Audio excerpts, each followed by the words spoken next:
오늘 말씀은 시편 9편 1절부터 20절, 제목은 변호사와 판사 같은 분입니다.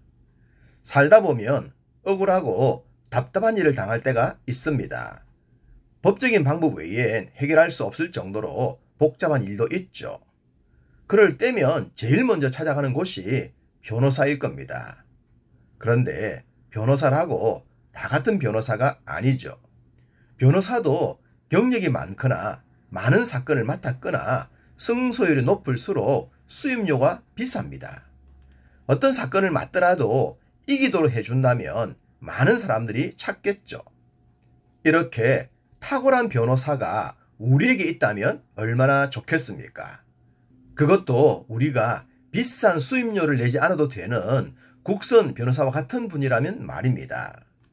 이런 분이 우리에게 계십니다.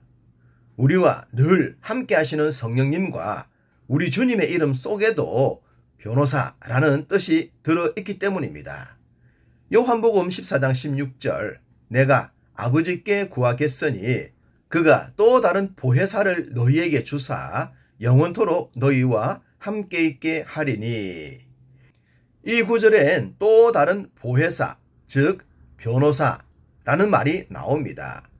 또 다른 이라고 했기 때문에 이미 한 분 변호사가 계시다는 겁니다. 우리 주님을 의미합니다.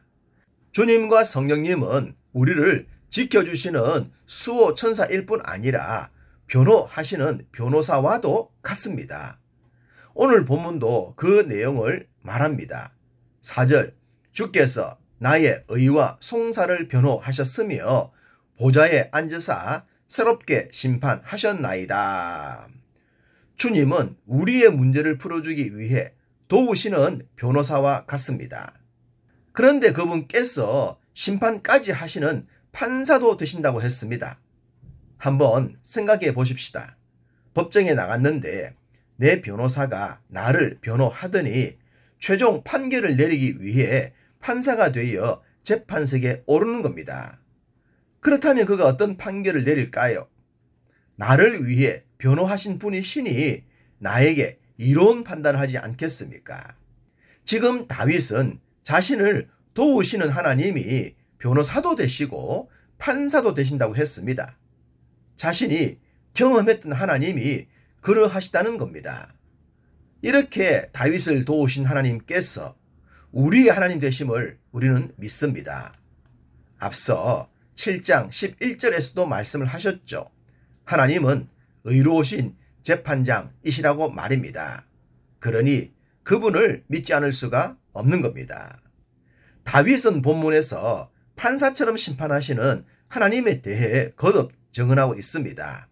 7절, 심판을 위하여 보좌를 준비하셨다고 했고요. 8절, 공의와 정직으로 심판하시고 판결하신다고도 했습니다.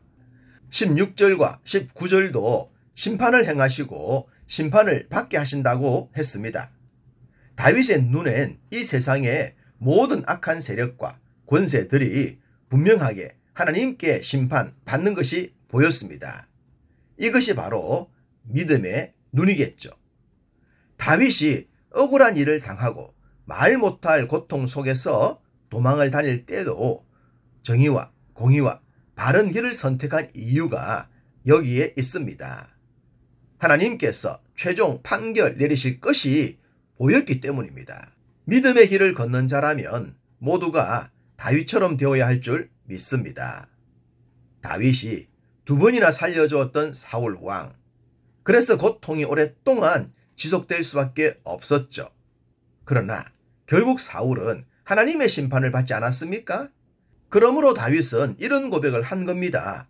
15절, 이방 나라들은 자기가 판 웅덩이에 빠짐이여 자기가 숨긴 그물에 자기 발이 걸렸도다. 어디 이방 세력만 그렇겠습니까? 하나님을 대적하고 주의 백성들을 핍박하며 공의와 정의를 무시하는 모든 자들이 그렇게 될 줄 믿습니다. 19절엔 인생으로 승리를 얻지 못하게 해달라고 했습니다. 주님께서 십자가에서 운명하시는 것을 본 사탄과 세상 사람들은 자신들이 승리했다고 환호했습니다. 그러나 그 외침은 오래가지 못했죠. 지금도 동일합니다. 세상과 원수들이 권력과 재력으로 우리를 억압하고 누르면서 자신들이 승리자라고 착각을 하곤 합니다. 그러나 우리는 알고 믿습니다. 결국 하나님께서 인생으로 하여금 승리하지 못하게 하신다는 사실을 말입니다. 반면 연약한 우리들이지만 주의 변호와 판결을 믿음으로 승리하게 될 것도 믿습니다. 오늘도 그 믿음으로 승리하는 하루가 되시기를 간절히 소망합니다.